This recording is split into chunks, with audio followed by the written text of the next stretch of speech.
All right, I am River Braun with CatamaranSite.com, and I am here with Jay Reynolds, a customs broker and freight forwarder, and owner of JP Reynolds Company. Is that correct? Yes, it is. Awesome.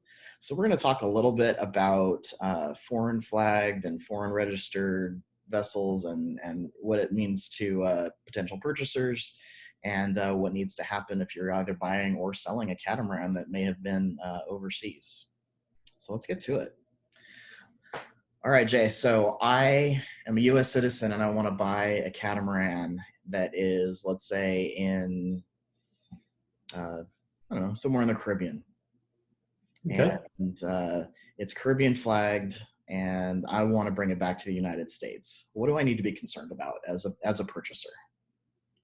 Well, the first thing you have to be concerned about is if you're planning on bringing the boat back into the United States, the first thing you need to be concerned with is how you're going to flag it. If you're going to keep a foreign registration, and as a U.S. citizen, you can do that, or if you're going to U.S. flag it or U.S. register it or be the sole owner as a U.S. citizen.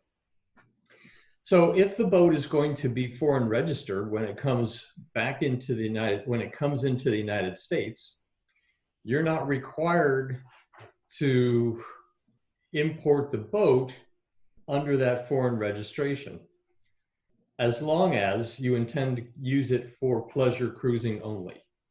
And that's a very strong caveat there. If your intent is to bring it here and offer it for sale or charter in the United States, then you are required to pay the duty on the boat first before proceeding any further. Okay. If you're a U.S. citizen and you're going to U.S. register the vessel and you've purchased it in the Caribbean,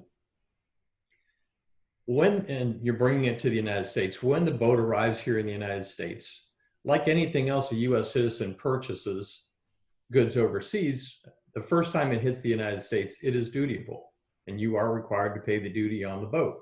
Even if, when you sail in, you go to immigration and you go to the customs marine desk and you tell them, hey, I'm an undocumented U.S. flag vessel, they may or may not tell you have to pay the duty. It's on you as the owner to follow the regulations and pay the duty on the boat and formally import it into the United States. And that's going to be an important component later on if you decide you want to sell the boat in the future. You're going to need that piece of paper, that entry that shows that you formally imported the boat in the United States and paid any applicable duties. Okay. Now, let's say I've brought my boat into the United States from another country, and I have not paid that duty. Are there any special considerations that I need to do when I'm advertising the vessel? For example, do I need to say that, in the advertisement that this boat is not for sale in U.S. waters to U.S. citizens? Is that something that you need to consider? Yeah, that's a pretty common phrase in advertising for foreign registered yachts that come to the United States. And they're pleasure cruising. And at some point in time, the owner decides that they want to sell the boat. The provision in the regulations is that the yacht is allowed to be offered for sale to non-residents of the United States while the boat is here. That obviously restricts your market considerably because you can only offer the boat for sale to non-residents of the United States. As soon as you want to offer the boat for sale or charter to a U.S. resident, not citizen, but resident, then you first must have to formally import the boat and pay the duties. Okay. And what are the duties typically run? Does it matter what the size of the vessel or the cost of the vessel? How do they determine those duty fees? Well, the duty rate is pretty standard across the board at 1.5% of the value of the boat, with the exception of boats made in China at this time, there are some additional duties. Okay. But 1.5% is the duty rate. The valuation, customs accepts the current market value of the boat. That's not necessarily the selling price or the offered sale price. Customs is using the same thing that you, the brokers and buyers are using. They're going on the internet. They're looking at similar sales, make, model, year, and condition to determine what the current market value is. Customs always has the right to question that value and have in the past. And if that's the case, then that's usually easily settled by getting a licensed marine surveyor to establish what the current market value is. But at this, at the outset of it, Customs just accepts the owner's numbers. Okay. So let's say I am a U.S. citizen looking at a boat that is currently flagged in the U.S. It is located in the U.S., Mm-hmm. but it was previously in the Caribbean in charter. How do I know for sure if that boat has been properly imported? The only way to find that out for sure is that the owner is supposed to have proof of that payment of duty. As I mentioned earlier, as a U.S. citizen, when you bring that boat in the first time, it is dutiable, and you are supposed to formally import it, pay the duties, and you'll get a document called an entry summary document that shows that you imported it and paid the duties. Without that, the seller basically has an issue here because you almost don't have clear title to that. He doesn't have basically clear title, if you will, to that yacht in that it meets all the U.S. standards of having been formally imported. Many yacht brokers and attorneys and banks are become much more aware of the requirement of this document. It can be researched generally back to the owner, maybe the owner's broker when it came in, or the customs broker that may have done the import work. But the onus is then on the seller to provide that document. Okay. If let's say they can't provide that document and I went ahead and purchased that boat anyway, what's the risk to me as a purchaser in that case? Well, once again, the risk to you is the duties on the boat. Customs wants the duty from somebody.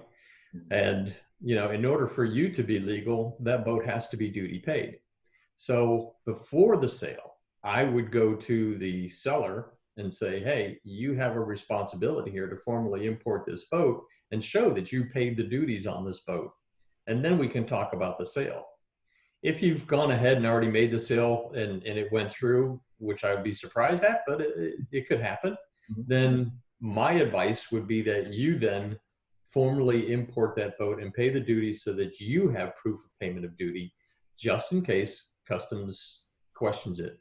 And once again, if in the future you're ever going to want to sell the boat, that piece of paper is going to be necessary. All right. Let's see. Talking again about coming in from another country with a vessel. Can you talk about the differences in whether it's a foreign flagged vessel versus a U.S. flagged vessel that you're bringing back into the United States? Sure. U.S. Foreign flagged vessels, foreign registered vessels, when they come into the United States, there's a procedure that they have to follow. They have to call customs prior to arrival. There's an 800 number depending on where you're arriving at. But you call customs and you announce your arrival.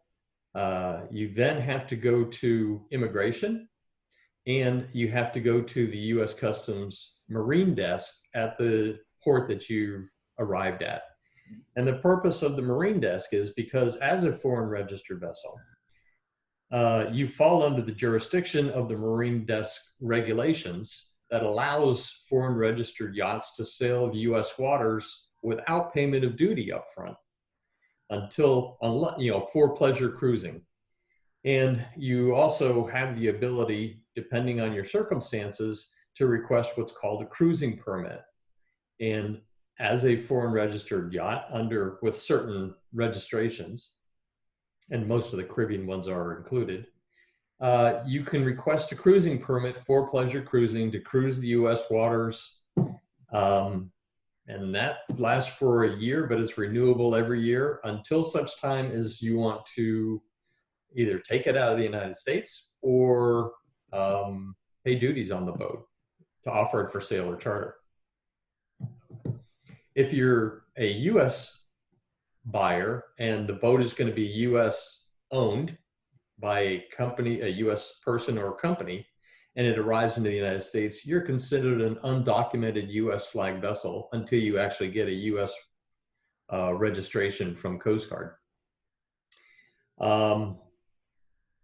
But as an undocumented U.S. registered vessel, you're still required to make that 800 number call, and you are required to do immigration, and you don't need to go to the U.S. Customs Marine Desk as a U.S. registered vessel.